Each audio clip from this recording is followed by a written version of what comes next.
Et quand je vis en Népal, il y a deux choses qui sont exacerbées. C'est la contemplation. Et ce que j'aime aussi, c'est toutes les scènes de vie. De voir tous ces sommets qui sont des géants, qui nous impressionnent. Toute cette population qui est adorable. C'est une belle histoire de montagne, de sommet, et c'est une belle histoire humaine surtout. Voilà. Et nous sommes allés chez les parents de Tachi. On leur a expliqué avec nos petits mots et nos gestes que Tachi était dans nos cœurs, qu'on l'avait connu, et ils étaient très émus. Nous recevoir avec tout leur... Ils ont sorti leur jolie vaisselle d'un carton. C'était un doux moment, un doux moment. Happy. Je trouve que c'est un pays paisible. Après, c'est vrai que j'aime bien les montagnes, ça me fait plaisir de revoir tous ces sommets. Donc c'est parti pour les 3 cols. 4h du matin, on pète le feu, soupe à l'oignon. Faudra pas rester derrière lui. Dreamt of a melody, a traveler's song. Bien les filles. Top, hein? Hitchhike along. Roads never ending, see no one for miles, but my dream caught a blaze. On est dans un écran de montagne. Tellement eu l'habitude de les voir, hyper ému, voir dans des documentaires, je suis au milieu de tout ça. Et c'est hyper émouvant. On est fiers d'y arriver. Je sais pas si je vais pouvoir parler tellement que je suis émue aussi, tu vois. Ouais, Bagny. Et ben voilà, c'est reparti.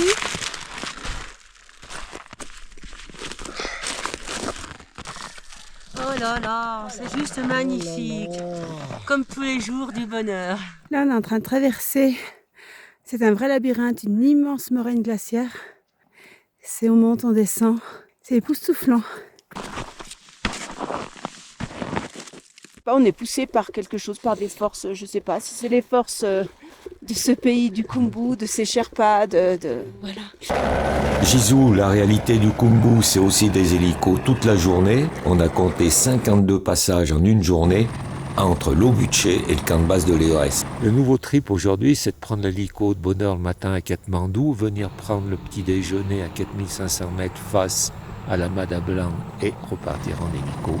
Après, ils servent aussi aux expéditions à amener le matériel jusqu'au camp de base, ce qui fait que de nombreux muletiers, yakman et porteurs n'ont plus de travail, ou en tout cas en ont beaucoup moins. Le camp de base de la Mada Blanc. Un camp de base en vrai. C'est même presque luxueux dans les tentes. Et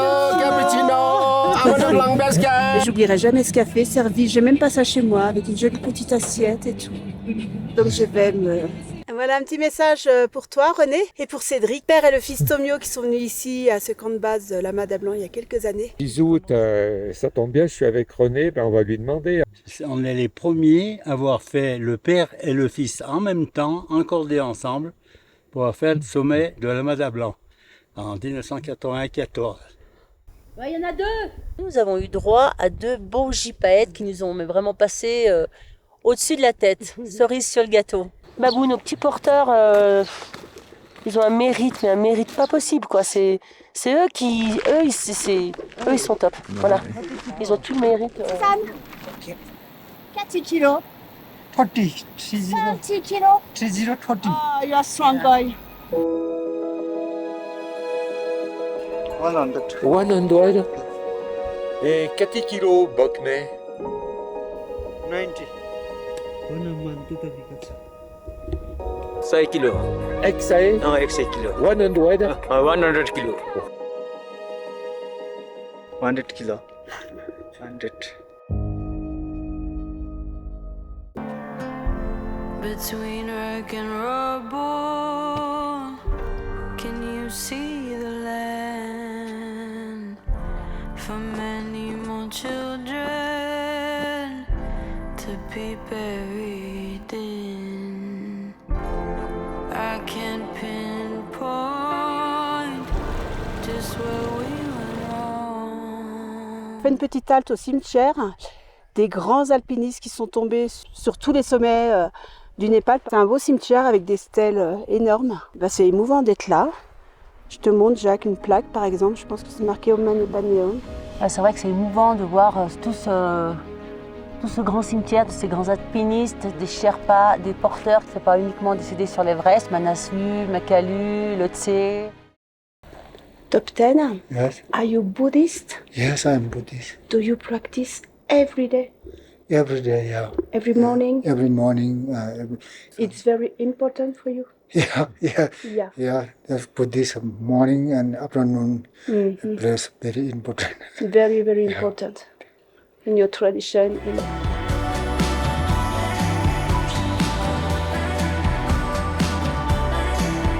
Goracep. Voilà, on est au sommet du Kalapatar, à 5600 mètres d'altitude. On est encerclé de montagnes gigantesques, c'est presque... Il y a Jean Mermoz, un grand aviateur, qui disait cette jolie phrase « Je voudrais ne jamais descendre ».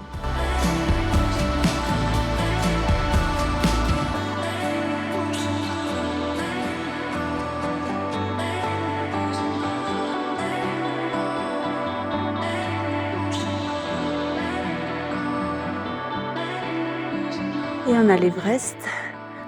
C'est écrasant de splendeur et de hauteur.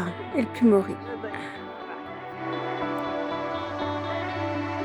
À tous ceux qui auraient voulu voir ça et qui ne peuvent pas et que nous on a la chance d'être ici.